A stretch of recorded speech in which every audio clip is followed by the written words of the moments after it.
পটল চাষে ভাগ্য ফিরেছে যশোর জেলার কৃষকদের। কম খরচে অধিক লাভ হওয়ায় পটল চাষে দিন দিন আগ্রহ বাড়ছে এই অঞ্চলের কৃষকদের। প্রতি বিঘা পটলের চাষে খরচ হয় 20 থেকে 25 হাজার টাকা, আর বিক্রয় হয় 1.5 থেকে 2 লক্ষ টাকা। এবছর যশোরে পটলের চাষ হয়েছে 2500 হেক্টর জমিতে, যা গত বছরের তুলনায় 500 হেক্টর বেশি। এই অঞ্চলের পটল দেশের বিভিন্ন জেলা এবং মালয়েশিয়া সহ বেশ কয়েকটি দেশে রপ্তানি করা হচ্ছে।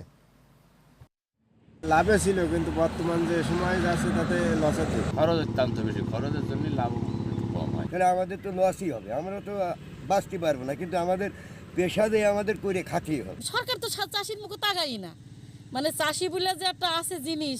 আমাদের কৃষি সম্প্রসারণ অধিদপ্তরের তরফ থেকে পটল চাষের রোগ বালাই, বৈজ্ঞানিক ভিত্তিতে চাষাবাদ, আইপিএম পদ্ধতি, সেক্স ভ্রমণ ইত্যাদি বিষয়ে কৃষকদেরকে পরামর্শ প্রদান অব্যাহত রয়েছে।